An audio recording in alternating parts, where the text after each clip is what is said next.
Good Saturday morning to you all out there with a full slate of college football today and a full slate of the NFL tomorrow. Welcome into the OBR Draft Show, where I'm officially announcing Bill Sparks as the co-host of this show moving forward. So happy to have you here, Bill. How are we doing this morning? Man, the vibes are high coming into today. You know, you've got the Quinshon Judkins news. You've got a full slate of college football today, full slate of the NFL tomorrow. You know, we had Chiefs and Chargers last night. Ladies and gentlemen, as Michael Jordan once so eloquently put it, we're back. We're back, baby. Hey, make sure you hit that subscribe button. Give us a thumbs up. If you're checking us out on YouTube, we'll be live every Saturday about 10 o'clock in the morning. To talk about the previous week's draft prospects, as well as some games you need to watch this week. So if you are watching this as an after it's live or in audio and stuff like that, the first 2/3 of this podcast will be relevant. The last third is us going to be talking about week 2 matchups, which will be kind of relevant, I suppose. I just want to check in everybody in the comments that are checking in. Hey, Casey, how you doing? Viper, Hector. See you guys all over there hanging out.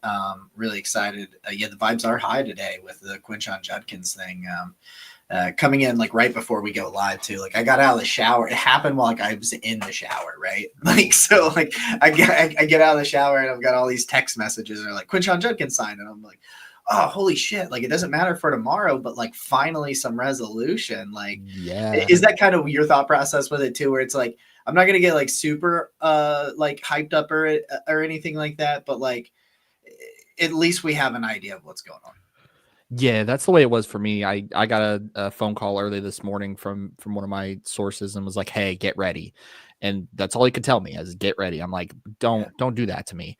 And when I saw stop doing that, but when he finally dropped the news, I'm excited but hesitant because obviously we still haven't heard what the NFL is going to kind of determine as a punishment. My guess is if they're fully guaranteeing the deal, there's either some offset language that's going to protect the team, or the league's told them, hey, we're not going to find any punishment. Yeah, and it also could be one of those things where like, hey, we're not going to do anything about this suspension, but if there's another one or another situation, like, because I've heard a bunch of people ask, well, could they put that language in the contract? And I'm like, well, I would imagine they could, but yeah. Put pretty much whatever language you want, could theoretically. Yeah, right? If your agent signs it and you approve of it, they could put in there that they're going to pay you $1 a day for the rest of your contract if it's approved. Bobby Bonilla. There you go. He's been retired how long? And he's still got like another 10 years that he gets $1 million. Like his agent and Kirk Cousins' agent are the two agents that need to go in the Hall of Fame. Like, right. If I need a contract negotiated, I'm calling one of those guys. Kirk's made so much bank. All right, so the format for this show going forward, we know the audience, we know what's going on with the Browns. So we'll spend the first 20 or so minutes, the first third of this podcast, talking about the quarterback class. Some good, some bad, some in between, whatever, from the week before. So we're going to talk about their performances in week 1 in this situation. We got stock up, stock down. I cheated and threw a quarterback in stock up so that I could get 5 quarterbacks on for me today. So I decided to do that because I wanted to talk about one of the quarterbacks that I thought had a bad day. And that ended up kicking out one of the guys I wanted to talk about that kind of had a good day. So we'll do stock up, stock down. We'll look forward to week 2 of college football. So with that said, let's get into it. Bill, you're up first with Nico Iamaleava, the quarterback, the transfer to UCLA.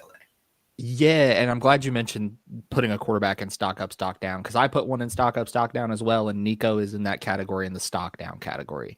I mean, listen, you play Utah, 11 to 22, 136 yards, a touchdown, and an interception. Obviously, the numbers weren't great, and it's concerning because we said all off season during the whole Nico conversation that him getting out of Tennessee was going to be a good look for him because of the simple fact that Tennessee offense is anemic when you try to translate it to the NFL level. See Exhibit A, Joe Milton, and Exhibit B, Hendon Hooker. So him going to UCLA should have been a better scheme for him. But the problem is it didn't come across that way. You saw a lot of the arm talent that he has that's on an elite level. But the problem is everything's a fastball. There were so many overthrows that concerned me a little bit. And part of it stems from him getting over aggressive to try to push the ball downfield against Utah. He's got to learn to take some stuff off and take the short stuff. Yeah. It kind of reminded me of Shadur Sanders in the final preseason game, where it felt to me like Shadur went out there, and because Dylan Gabriel had played relatively well in that game, and he was just trying to outperform Gabriel on every singular throw. And it's like, you don't have to do that, man. Like, No. I understand the mentality, and sometimes you need to go out there and make big plays right away, but you don't always have to do that. And so, yeah, that's kind of how I felt about Nico as well. But long season. It's just like Arch Manning. I see it in the comments. Like, it was not a great start, but yeah. And he's got UNLV tonight in Allegiant Stadium in Las Vegas. So it's another one of those bigger tests. UNLV obviously rebuilding a little bit, but they've got some talent on the back end. So I'm curious to see if it was just early season jitters for Nico, or if this is something that we should keep an eye on. He is still young. He is still a second year redshirt sophomore. So we probably won't see him this year, but this is a guy that had every physical trait in the toolbox. And I compared him to a diet Justin Herbert, because he has every physical trait that Justin Herbert just put on display versus Kansas City. I was saying, he had a hell of a night, didn't he? Yeah, he did. And Joe Alt did. Let's not mince words. I had Joe Alt as my 4th overall prospect in that cycle, and he's showcasing every bit of it. Like, hey, we lost one of the best left tackles in football. We're just going to take this guy that was a rookie last year, who made the switch last year to right tackle. We're going to flip him back to left tackle, and he's not going to have a problem with Chris Jones. Oh, okay. 41 pass pro snaps and didn't give up a single hurry. Yeah. There you go. All right, number 2. This is me, the driver of the Nuss bus. That's right, baby. Todd McShay may have bought the bus and built it, but I'm driving it. And I'm not going to go quite as crazy as Todd did with this performance, but against Clemson, 28 of 38, 232 yards and a passing touchdown. He had a 65.7 passing grade, and I think that's a little low, but his first half was a little I don't know, lackadaisical is not the word, but underwhelming. There were some moments in the first half, but it was really in the second half where you really saw. He had 76.1 on his deep ball, and I thought that was an interesting thing, because for one, he should have had 2 touchdowns. Clemson is lucky. There was the opportunity for Nussmeier and LSU to blow them out in this situation. There were multiple scoring opportunities. Like, he throws that beautiful ball down the right sideline, and they're like, it's out at the 1. And I'm like, no, that's a touchdown. They're like, oh, wait, no, we're going to say it's an incomplete pass. But for me with Nuss, it was all on display, the cerebral part of it all, right? And that's what we've said pretty much every draft analyst. I know I'm higher on him than you are, and some other people are. Well, no, I think you're close to me, actually. But I've got him as QB4, so I'm there with you. You're pretty close. But I've seen some people have him outside the top 5 or around the top 5. I have him at 2 going into the year. But the stuff, like, I just think that the cerebral part of it, that's a really, really good Clemson defense. Credit, by the way, to that LSU offensive line. Like, that was nice. But he just did such a good job, I think, being calm, cool, collected in structure and operating and just doing what he's supposed to do. I just kept watching it going, Kevin Stefanski, like, the whole time I'm watching this.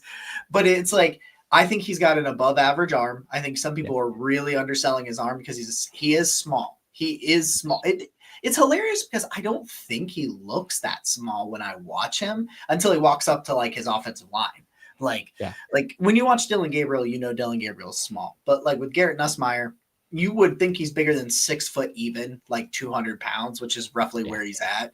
He just kind of looks bigger. I thought it was a really good. I didn't think there was any, like, elite performances really by these quarterbacks, other than ones that went up against nobodies. But going up against Clemson, they still only score 17 points. Should have been 24, because that should have been a touchdown down the right sideline. But I just thought he was calm, cool, collected, diagnosed defenses quickly, was able to find his hot routes when they were bringing pressure. I think he did a good job of just identifying the coverages and just getting through his reads and putting the ball in a very catchable ball in this game. But I just thought the mental side of it was always where Nuss was at his best, and I thought that was on full display last week. 100%. And you're right. The reason he's QB4 for me, it's not a talent thing. It's not a trait thing. It's outlier size.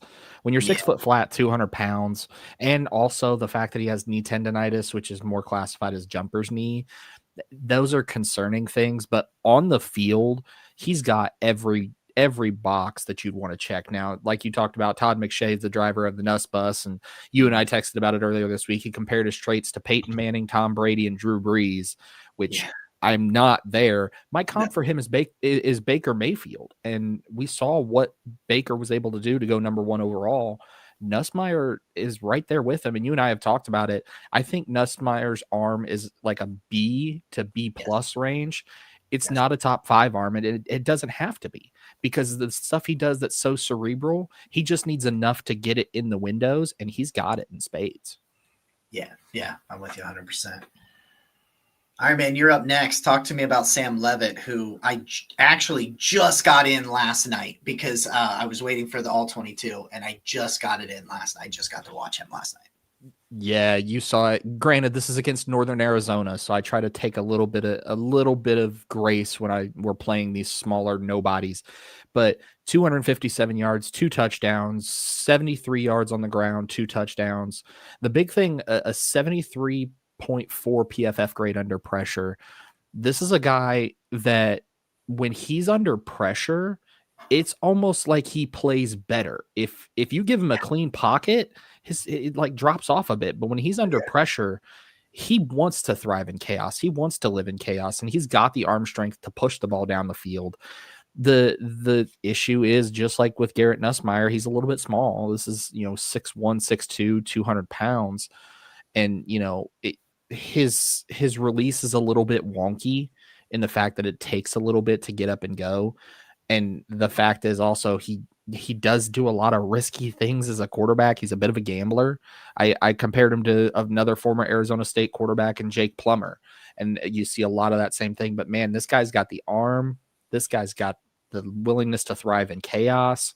He's also young. He's a redshirt sophomore, so we're probably looking at 2 more years of Sam Levitt. But man, him and Jordan Tyson out in Arizona State, Mm. who Jordan Tyson is also another top tier draft prospect that we'll get into a little bit later. You got to watch more Sun Devils football, folks. If you're a lover of the draft or you're a lover of college football, find a way to watch some more Arizona State this season. Yeah, for sure, 100%. Because his 52-yard touchdown was stupid. Yeah. I'm moving on to Drew Aller here. I'm not going to spend a bunch of time here on Drew Aller. His 96% adjusted completion percentage is outrageous. Like that, meaning that that number from PFF usually takes out like drops, tipped passes, really good defensive plays, and basically it's a number to say this is the percentage of his throws that were on target. Like these are the 96% of his throws were catchable, so to speak. So because sometimes you can get like 4 or 5 drops in a game by your wide receivers. That's how you used to happen to Baker a lot when he was in Cleveland. Yeah. Like you'd get I remember the one Pittsburgh game when Baker Mayfield I think it was when he was hurt, because I think it was 2021. And there was 7 drops in that game. And it's so if you went and looked at his stats and he threw 13 incompletions, it's half of those were drops. So that's the point of the adjusted completion percentage. He was 22 of 26, 217 and 1 touchdown against Nevada. It was against Nevada. That's another thing that we're saying. That back to what I said, there wasn't any elite performances by these quarterbacks except for the guys that Sam Levitt, and I wouldn't even necessarily call Drew Aller's day elite. It was incredibly efficient. He was very efficient. But these games were against the nobody team. So he does it against Nevada. Nevada's a tougher opponent than Northern Arizona, I suppose. We are going to get into it, Hector. By the way, I just saw this. We are going to get into Lenore Sellers here in just a minute. But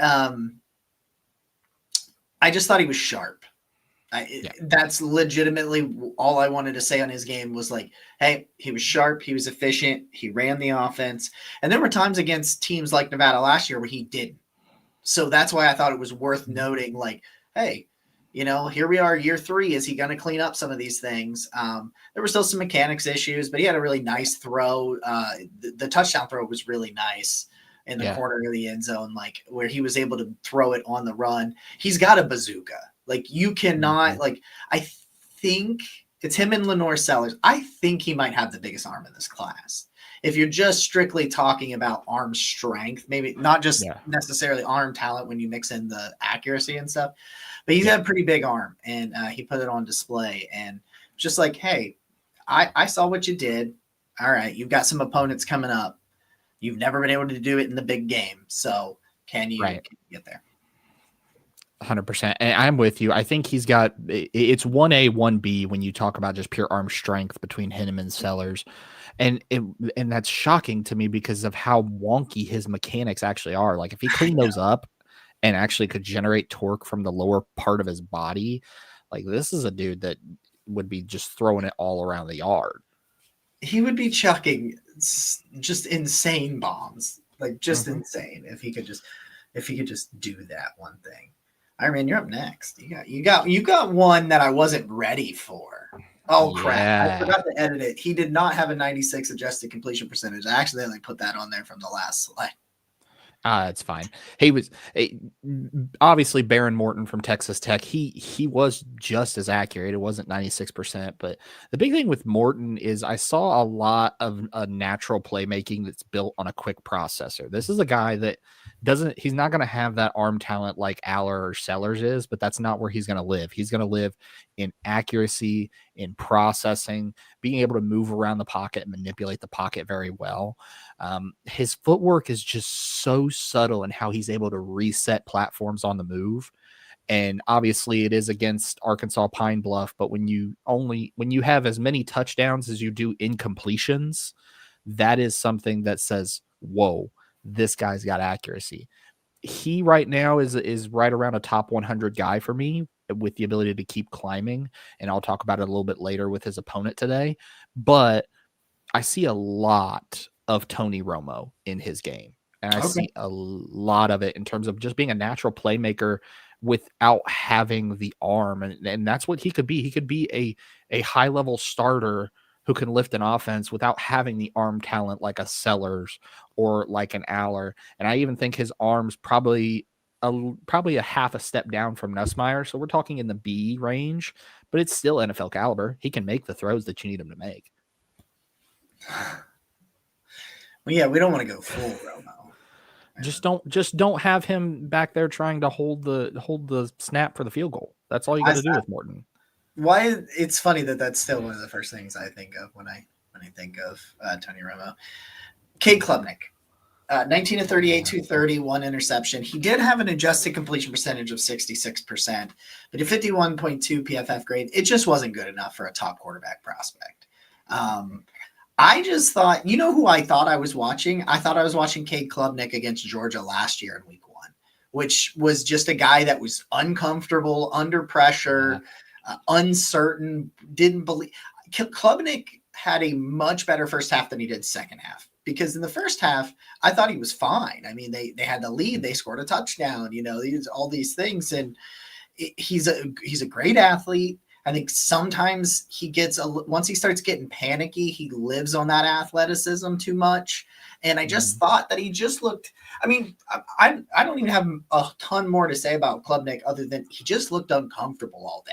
Yeah. Like it didn't look like, because we talked about last year that if you were like, who was the most improved quarterback prospect because he could have come out last year, but just when we were talking about from week 1 to the end of the year, it was Klubnik. It was night and day who he was.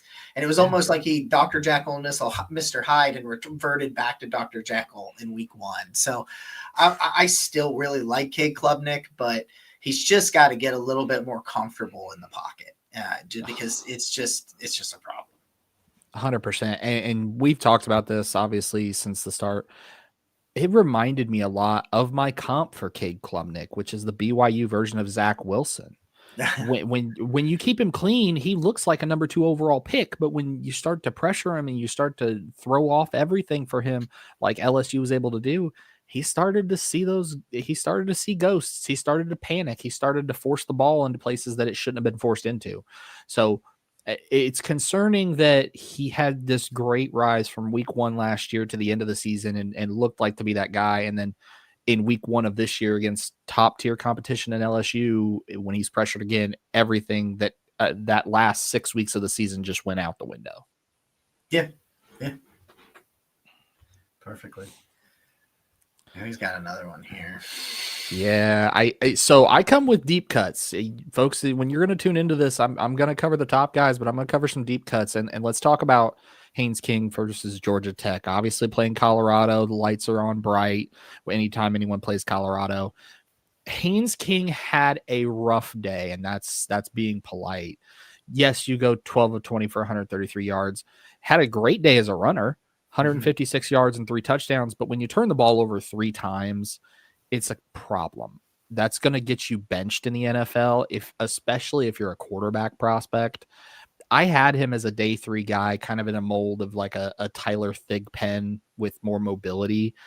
But there were some issues with Haynes King. He struggled to see the easy stuff, tried to push the ball down the field, which he has the arm to do it, but he's just got to take something off of that arm. A great runner, but also hold on to the ball. Like, you have 20 carries and then 2 fumbles. Yeah. That's almost a 10% clip. Any running back who runs the ball and fumbles 10%, not only are they on the bench, they're in the XFL. Yeah. So it's rough. I'm hoping to see a bounce back from him this week, but if not, we might have to start talking about the Georgia Tech guy potentially being a practice squad player. Yeah, I was very excited to see what he was going to do too. So that's what makes it interesting. Yeah. Let's talk about QB1. Let's talk about Lenore Sellers here real Let's do quick. it. 12 of 19, 209 yards, 1 touchdown. I put on here 50, and you can see the 29.2 pressure grade, which is what we're going to get to. He had a 66.2 passing grade. I still contest that the worst stat or methodology. I don't know. The worst thing in sports is the fact that in college football, if a quarterback gets sacked, they add an attempt and deduct that sack yardage from his rushing total. Because for all intents and purposes, Lenore Sellers had a 15-yard rushing touchdown. He had a 15 or more gain on like 3rd and 11 to ice the game. So he had at least 35 or 40 rushing yards, but in the box score, he had like 8. So, and that's why I didn't put his actual rushing stats up here, because of those sacks coming out of it. But you saw everything from Lenore Sellers. You saw a guy that's still antsy and uncomfortable in the pocket under pressure. You see that in that 29.2 pressure grade. But you see that throw to Nick Harbor to ice that game, that was a 46-yarder, just a bomb, beautiful bomb. Like, he's got the arm.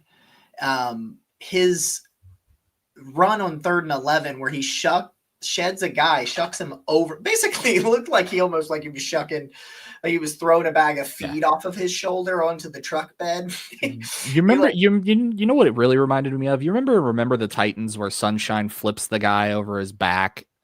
Oh, yeah. Yeah. I was fully expecting him to be like, I'd throw a flag on that play for what? Flipping the defender? It's like, what rule did he break? And Right. then he breaks like another tackle, and then it's not just that he's a great athlete, because he's very fast. He's also a tank. Like, and you saw all of that. And you saw a guy that's still 20 years old, still only has like, what's he got, like 14 career starts now or whatever. Yeah. So like that one was his 14th, I think. So you see he's young, but you saw it. The arm, that's an NFL arm if I've ever seen one. The athleticism's crazy. I think he's smart when he's not under pressure. You keep him clean, you're screwed. If you cannot get pressure on Lenore Sellers and he's kept clean, like, I just want him to calm down a little bit in the pocket, work through his progressions, but everything, I think the game just needs to slow down around him a little bit, because he just gets he gets ants in his pants. Like, he's like, oh no. But like, he flashed, man. Like, I watched the flashes were there. It wasn't a complete game by any stretch of the imagination, but when you watch the flashes of what he did, both with his legs and with his arms, you see a guy where you're like, teams are going to try to line up to get this guy if he can clean up some of the, stuff in structure and do better under pressure. Like his tools are insane. 100%. And for me, he's a comp of Dante Culpepper when Culpepper went to Minnesota, and we saw how well that worked. And I see the panic in the pocket, but it also to me looks a little bit like he's struggling to try to play in the pocket and play in structure when everything tells him to play out of structure. And it's not that he's bad out of structure. It's just I saw the same thing when Spencer Rattler was at South Carolina. Spencer Rattler came over from Oklahoma, tried to play inside the structure and the ability of the offense, and you saw this kind of tug of war. So I think once he gets to the NFL and gets out of the South Carolina offense, I think a team's going to say, okay, I want you to play in the pocket. But hey, if you use that running ability, we're not going to look the other way on it, buddy. But yeah, this is QB1 for me. We'll talk about my QB2 a little bit later on in the episode when we get to game previews. But yeah, this is QB1 for me, and until he shows me otherwise, that's not going to change. Apparently, Casey was also typing Dante Culpepper. Yeah, I think me and Casey have had that conversation. I think we've had that conversation. All right, I think that's the last of the quarterback. Are we at stock up? We are. We're at stock up, stock down. There, look at that. We took 25 minutes to do the quarterbacks. I was like hoping that I didn't do that. I didn't go too far. All right, yeah. So for me, starting out against UCF, it was Spencer Fano, the right tackle from Utah. Mm-hmm. He just picked up where he left off. He's a mean, mauling road grader of a run blocker, 82.5 run blocking grade, a 73.8 pass blocking grade, 0 pressures. He had, by all, not a literal perfect game. There were some things that he could have picked up, but like at no point did he hurt his team by allowing like a negative play in the passing game because he didn't even allow a pressure. He just wants to maul you. There was a play, I think it was in the second half, and at first I didn't notice it, but then I saw it on the end zone view where the ball's he's at the right tackle position. I think the ball ran between the left guard and center, so I think it ran a little bit on the left side, where he's like 15 yards downfield putting someone in the dirt. Yeah. Like he's legitimately like 15 yards downfield. And I thought when I was watching it, sometimes I find it hard to watch the offensive lineman when you're getting the sideline view of the all-22, because sometimes they might have a 6 lineman in there or a tight end, and so I can't tell for sure. So I didn't really. I was like, was that Spencer Fano on that play? And then he gets to the end zone view, and I watch it. He just like he's got some length issues potentially that may cause him to kick inside to guard. But like if you were like, hey, I'm gonna bring Spencer Fano in to replace Wyatt Teller, I would love that. And then if he actually picks up tackle and just you're like, well, actually, it's going to end up being Jack Conklin. That's fine too. But like he's the kind of guy where I'm like, hey, the right side of your offensive line's old and he fits what you want to do, and he's just a mean, nasty son of a bitch. Like, yeah, I'm with it. Yeah. And you know who he reminds me of from a stylistic point of view, not because of the arm length, because this guy had 34-inch arms. Yeah, I see a lot of Christian Darrisaw. Oh yeah. There's a lot of Darrisaw here, and I'm with you on Fano. He's my offensive lineman number 3 behind Caleb Lomu. I would kick him at right tackle first and let him fail there, and then move him inside the guard. But I mean, if you need somebody on the right side of the line, this is your guy. Yeah, just grab him, throw him in there, and see what happens. Exactly. He'll find a place to play. 100%. So let's talk about wide receiver 1. Let's get to that point. This is my wide receiver 1, and Casey Concepcion, you saw it. Didn't have a lot of work, 3 catches, 72 yards and a touchdown, because that's all you really need. But then also, hey, by the way, I'm going to go ahead and punt, return an 80-yard punt for a touchdown. The biggest thing I saw with Concepcion is the one thing that I love about him is his yards after catch ability. He is like, and I've made this comp several times, he's like trying to staple Jell-O to a tree when you're trying to catch him in space. You just can't do it. And I saw that against UTSA. They play Utah State today, so I'm expecting another big day out of KC Concepcion. But, I mean, this is a guy I've compared to Santonio Holmes as a prospect with a little bit more juice behind it. He's my wide receiver 1, and until he shows me otherwise, this is the type of game you're going to get from KC Concepcion. And you know what? I'll take 2 touchdowns. That's a 14-point spot from the jump. Yeah. 70 yards, touchdown, special team. Yeah. You'd be crazy not to. 100%. Like, it's crazy not to. All right. I snuck him in there. Y'all thought I wasn't going to talk about John Mateer, didn't you? Well, you was Mr. wrong. Venmo betting. There we go. I knew you were going to get it in the first opportunity you had. So the reason I didn't talk about Mateer in the quarterback segment was because it was against Illinois State. So I understand take this with a grain of salt, but Mateer finishes 30 of 37, 392 yards, 3 touchdowns, and a pick. He had 24 yards on 7 carries and a touchdown, 81.7 passing grade. And the part that I like the most is the 76.9 pressure grade. If I had to describe the way John Mateer plays the quarterback position, it is full throttle, all gas, no brakes. Might have the most arm talent in the class. He's definitely in the top 3 and probably closer to the top 1 than he is 3. The ball jumps off of his hand. He can fit it into some really ridiculous windows. Mm-hmm. But that's one of those things where sometimes you're like, don't do that. His interception was bad. His interception was bad. And you watch it, and sometimes when I see it, I'm like, well, could I at least see what he was trying to accomplish? No, I have no idea. Sometimes he'll just stare down his wide receivers, which is what he did in this situation, and just stare him, and he goes, I got the arm. And most of the time, a lot of times he does. And against it, but even against a program like Illinois State, they made him pay in that situation. So he is a gunslinger in the truest of words, and he's just got to calm the hell down. But he has more than enough talent, and physically, both as an athlete, as a runner, because he had a really good running year last year. But both as an athlete, running the ball, extending plays, and the arm, he's got the arm to throw the ball on the run really, really well. But the decision making, you will rip your hair out. So he has got to clean up some of those mistakes and turnover worthy plays. 100%. And on my scouting report for John Mateer for that game, I had written down in red ink and circled at the top, why does this game look like a fire drill? It looks like somebody's pulled the fire alarm and he's trying to get out and he can't. And then he's just like, okay, F it, just going to rip the ball. And there it goes. Let it be someone else's problem. He's a gambler. And exactly, Josh is right. He's got a big opportunity tonight at 7:30 against Michigan because that is a solid defense. My advice to him, slow it down. There's nothing wrong with playing slow. You can slow the thing down. And I think part of it is obviously going up in a level of competition from Mateer, but he does have his offensive coordinator and Arbuckle brought over with him from Washington State.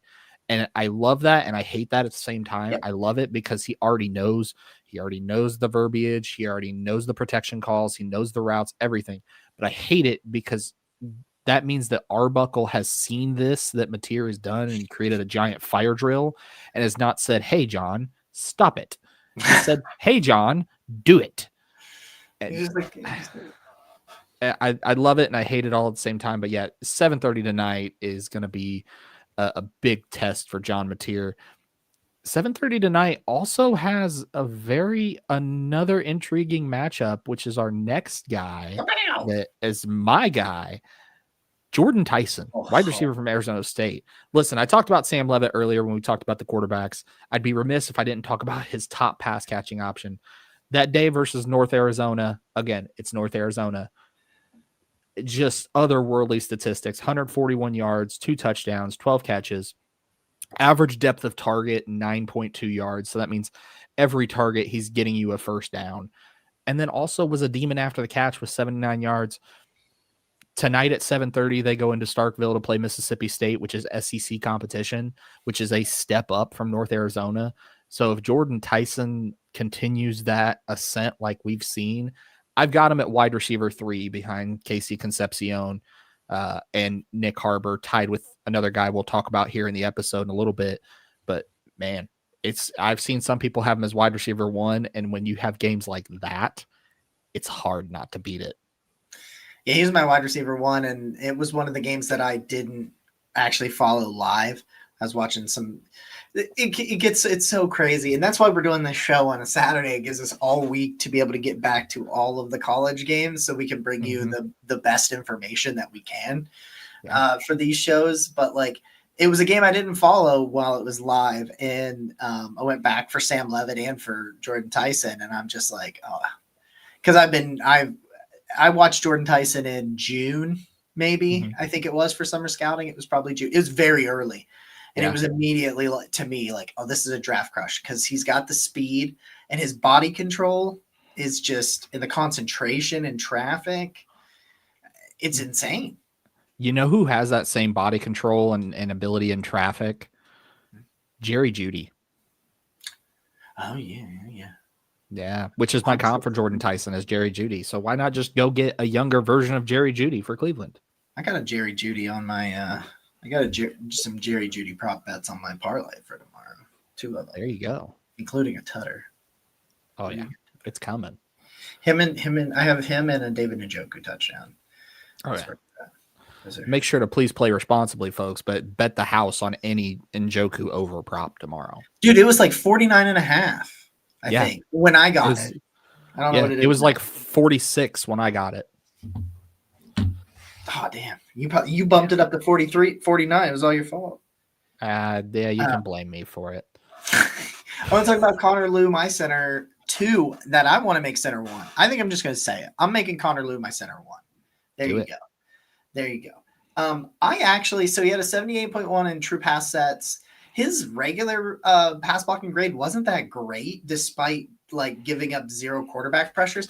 And this is where like I want to make it clear that we're putting these PFF grades on here more as a baseline because it's kind of somewhat hard, especially for offensive linemen, to give you a number that can actually tell you how well they played, if that makes sense. Like, because a quarterback has passing yards and completion percentage, and like a receiver has receiving yards and stuff like that.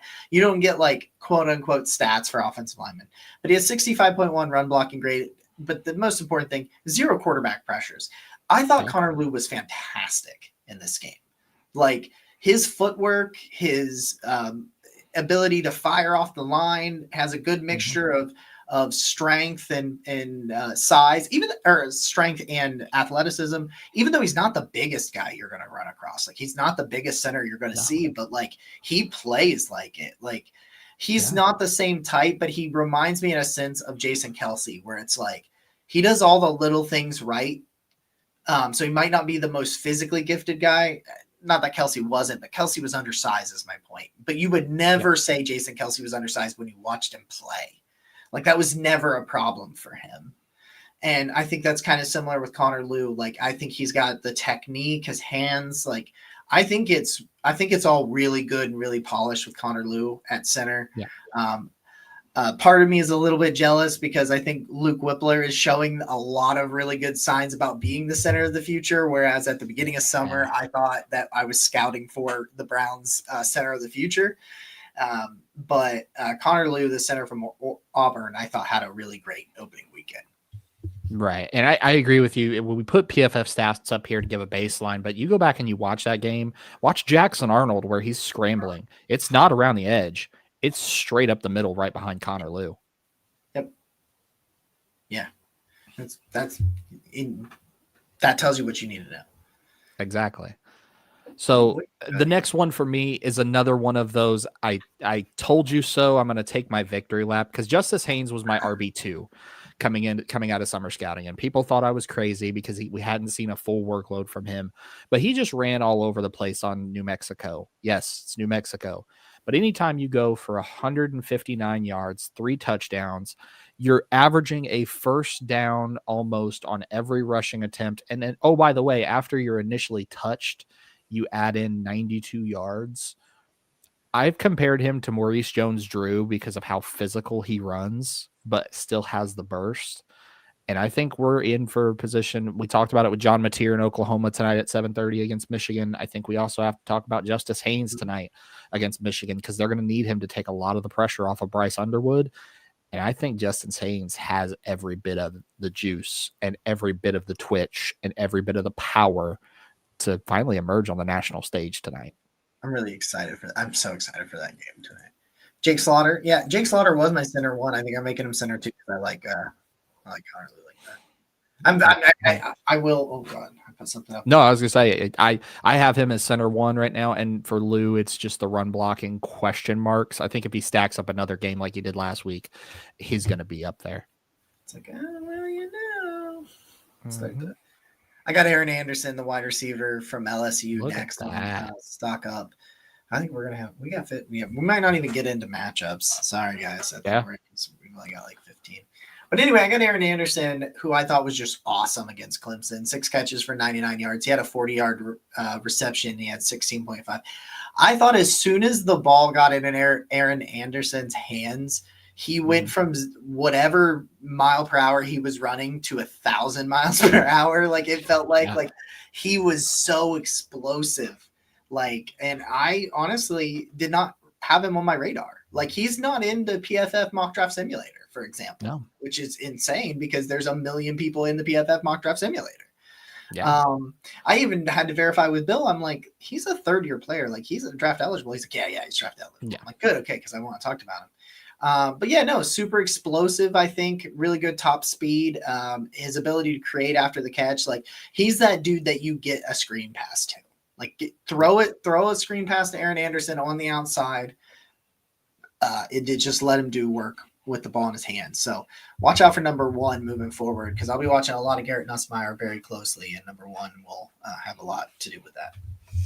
100%. So next guy for me is Michael Trigg from Baylor, and that photo there does not do justice of how big this guy is. He's 6'4", 270, but he does not look it.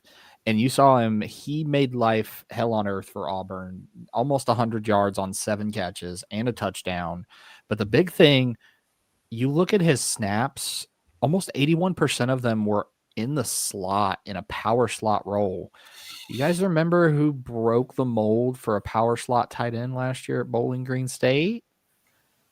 I'm not saying he's going to get there. I think Michael Trigg's probably closer to like a really athletic style of tight end, like a David Njoku. I'm not saying he's going to be Harold Fannin, but listen, today at noon, Baylor's kicking off against SMU, and that's going to be a game that I've got circled because everybody loves them some Sawyer Robertson, except for me. I'm a little lower on him, but I know there's a lot of love for him. But don't be shocked when you start to see Michael Trigg's name start to climb up draft boards a little bit because this is a big athletic dude and that makes plays in the passing game. And he and I'm going to say this, I'll probably regret it later. I think he's got the best hands of any tight end prospect in this entire draft cycle. There you go. If you had one catch to make, give it to Michael Trigg. He's a freak. All right. We're moving on to stock down. Yeah. Got a few stock downs here. And we'll power through these stock downs and we'll wrap this thing up. I just thought Max Clare was in a non-existent. 1 catch, 11 yards. He had that drop on 4th down, a 46.6 run blocking grade. I also understand that there is some things to be said about the fact that he didn't get a lot of targets, anything like that, but I just didn't think I thought he was going to be a game changer and he was a non-factor. You had a first-time starting quarterback going against that Texas defense. That Texas defense is really good. But like when they needed him early, he had a drop on a 4th down. That was an easy catch for especially a guy that I have as tight end 1 going into the year. So for Max Clare, it was just a frustrating day for the Ohio State tight end. But I believe he'll bounce back. 100%.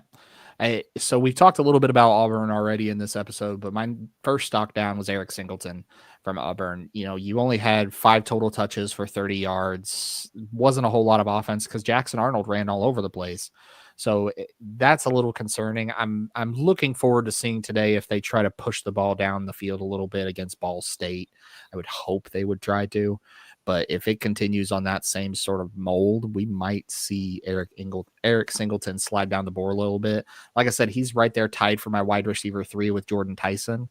And I could see a world where Tyson passes him up this afternoon. Yeah, he's that big play home run hitter, and you just didn't get to see it. Bingo.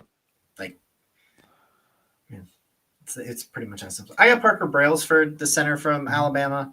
Kind of exactly what you've seen from him.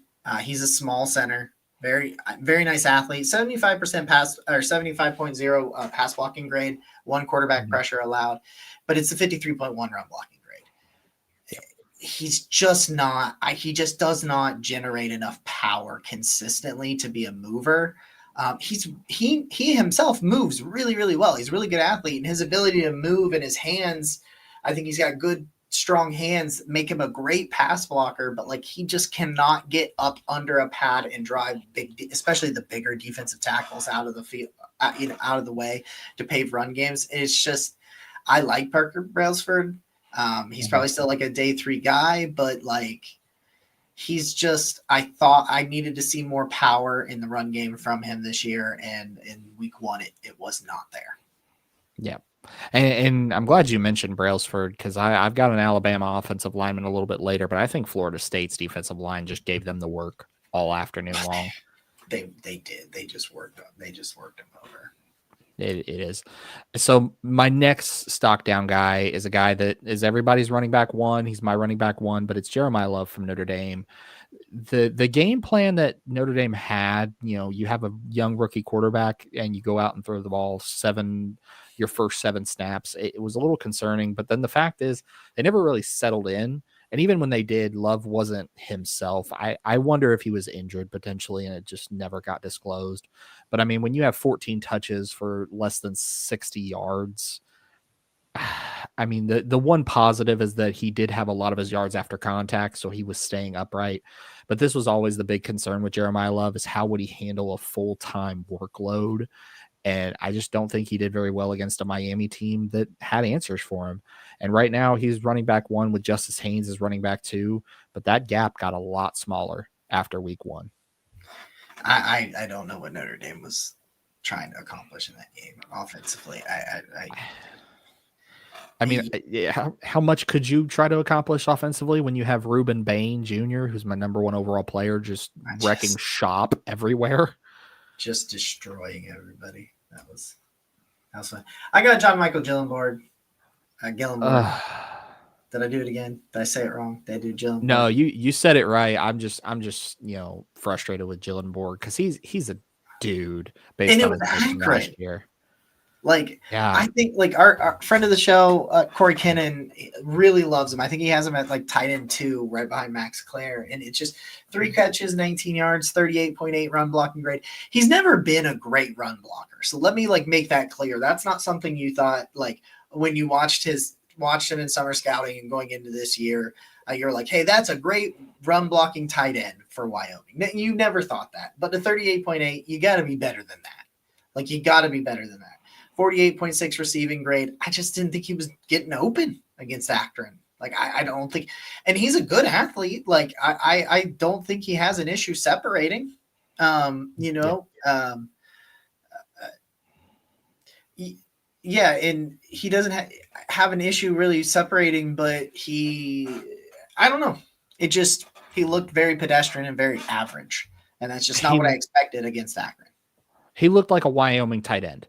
He looked like a guy that's not going to be in the league, and that's not what we saw last year. And I wonder if this is just him, kind of getting settled in and trying to figure out the full-time tight end position, but it didn't look right for a guy that I was high on. I know you were high on, and like you said, Corey Kinnan, a friend of the show, who was high on as well. So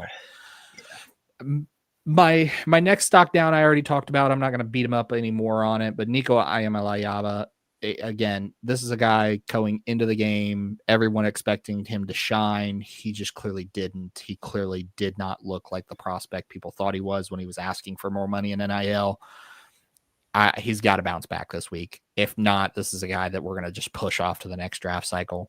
And my other stock down guy, we already talked about it a little bit as well, but the Alabama offensive line, Caden Proctor, the left tackle, just did not have a great day. Just got beat like a drum in the middle of band practice in the summer along that edge. His foot speed looked a little rough. He did have a little bit of good luck in the run game, which gives me hope, but I mean, it's concerning when you have him. He's right now my offensive tackle number 4, with a first round grade behind guys like Maui Noah and Lomu and Fano. But I'm seriously concerned if I'm Alabama at that left tackle position if Proctor continues to show up the way he has. I fought it in the summer, but that game made me think he was a guard. Mm-hmm. Like I fought it very hard in the summer because he's got some crazy size and physical trait, like athletic ability, but he looked like a guy that can't handle speed at all on the outside. Yep. And I've had him as a right tackle because I think he's got the ability to play on the right side. But my comp for him is also Evan Neal, a tackle prospect who eventually slid into guard. Yeah. So let's talk about a couple of games. I accidentally deleted my slides. So we're going to go through Bills and then I'll throw one out there. I woke up and I deleted like 5 slides last night. I don't know what happened. No. So first game preview is Michigan State versus Boston College. And anybody who knows me, Aiden Childs is my QB2 of this class. And I want to see what he's going to do against an ACC team. But then you also look at Boston College. They have a pretty good team and a pretty good offensive lineman in Jude Bowery, who's pictured here. So I'm curious to see if Aiden Childs, number 1, can handle an ACC caliber defense. And then number 2, if Jude Bowery can kind of clear some gaps through the run game and open up some holes for that Eagle offense going forward. All right. Your second game preview. So yeah. So for a lot of our fan base that's probably looking in Ohio, obviously Kent State getting their first win in 700 plus days. Might even be longer than that. Yeah, it was a lot. Yeah. So obviously the Texas Tech Red Raiders come to town. I talked earlier in the episode about Baron Morton and how he's going to look against Kent State, but then also David Bailey, a guy who has a lot of love in the community, is one of the top edges in this class. I'm not quite sold there yet. I'm right on the fringe of day 3 for him, but let me tell you, if these two guys show up against Kent State, it's going to be very hard for the Flashes to try to pull out a win this afternoon against these Texas Tech Red Raiders. Yeah. Boom. Your last one. And the last one, of course, the big one, it's the border war. It's Kansas versus Missouri. Listen, both of these quarterbacks, Jalen Daniels for Kansas on the left and Bo Perbula for Missouri on the right, really showed up in week 1 that gave me questions about, hey, these guys, I didn't have draftable grades on them coming into the season, but these guys could show me something here. And I'm really looking forward to seeing these two kind of duke it out and duel it out as passers in this border war. And I think both of them are a lot more mobile than they actually get credit for. So I think this one's going to be one of those, whoever's got the ball last is going to be the one to win the game. But don't be shocked when this border war this year turns into a dueling quarterback shootout between Kansas and Mizzou. 2 games that I'll highlight for you guys on our way out the door here. Yeah. The 12 o'clock game I'm watching is Penn State FIU. I know it's FIU, but I'm just Drew Aller. Can you be brilliant against lesser performance? Can you give me an elite performance in a game where if you're an NFL quarterback, you should be able to give me an elite performance? So I'm going to watch Drew Aller very closely here in about an hour. And then the other game is the one we kind of already talked about. It's Michigan, Oklahoma at 7:30, which always makes me mad when one of the quarterbacks, I would love to watch Garrett Nussmeier, but he's playing at 7:30 as well against like Louisiana Tech or something of that nature. Yeah. And but that Oklahoma-Michigan game is just riddled with some guys. I want to see Mateer. I mean, straight up, what is Mateer going to do in this situation against a Big Ten offense, now that after he had such a good year last week. So we appreciate you guys. Please make sure you hit that subscribe button. Give us a thumbs up. If you're listening on Apple, Spotify, whatever, subscribe, like the show. We appreciate you guys. Bill, before we get out, just your other work outside of this show, where can everybody find it? Yes, you can find all of my content over on X at Spark Scouting. Also a writer and analyst for the Right Way Sports Network. It's twsn.net. I dropped a piece on Quidshaw Jenkins that should be coming out here within the next couple of hours, kind of reviewing that. And then you can also find all of my other work over on TikTok, Instagram, and Substack. If you search Spark Scouting, you'll see my lovely mug pop up. Also an analyst for the Draft Professor. If you go onto youtube.com and search NFL Draft Fanatic, no I in Fanatic, you'll see me over there Wednesday nights previewing draft prospects and game previews. This week's is Pitt versus West Virginia. So another lovely matchup in terms of rivalries. But yeah, you can find all of my content housed mainly on X at Spark Scouting and over at twsn.net. Appreciate you guys. Love you guys. Hope you have a great and safe weekend. Go Browns. Go whoever else you want to celebrate. See you guys next Saturday. We'll see you. Go Browns. Peace. If I can find the button here.